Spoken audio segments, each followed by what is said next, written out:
வணக்கம். மீடியா 369 செய்திகளுக்காக நான் அஸ்வினி. இன்றைய அண்மை செய்திகளை பார்ப்போம்.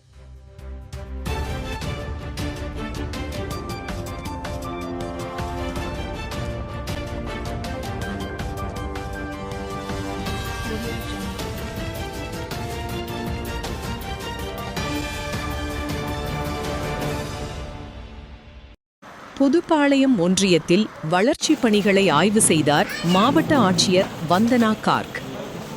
திருவண்ணாமலை மாவட்டம் புதுப்பாளையம் ஊராட்சி ஒன்றியத்தில் நடைபெற்று வரும் பல்வேறு வளர்ச்சி திட்டப் பணிகளை மாவட்ட ஆட்சியர் வந்தனா கார்க் நேரில் பார்வையிட்டு ஆய்வு மேற்கொண்டார்.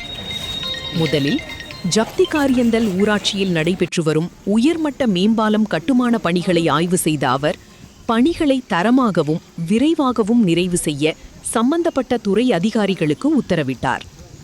அதனைத் தொடர்ந்து காரப்பட்டு ஊராட்சியில் உள்ள கூட்டுறவு நியாய விலை கடையில் ஆய்வு மேற்கொண்டு அரிசி, பருப்பு, சர்க்கரை உள்ளிட்ட அத்தியாவசிய பொருட்களின் இருப்பு மற்றும் விநியோக நிலவரத்தை ஆய்வு செய்தார்.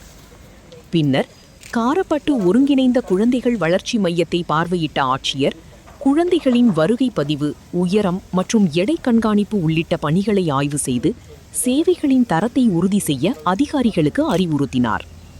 இதனைத் தொடர்ந்து காரப்பட்டு மேம்படுத்தப்பட்ட அரசு ஆரம்ப சுகாதார நிலையத்திற்கு சென்ற மாவட்ட ஆட்சியர் வந்தனா கார்க், நோயாளிகளுக்கு அளிக்கப்படும் மருத்துவ சிகிச்சை, நோயாளிகளின் வருகை பதிவு மற்றும் மருத்துவமனையில் உள்ள அடிப்படை வசதிகள் குறித்து நேரில் ஆய்வு மேற்கொண்டு சிகிச்சை பெற வந்த நோயாளிகளிடமும் சேவைகள் குறித்து கேட்டறிந்தார்.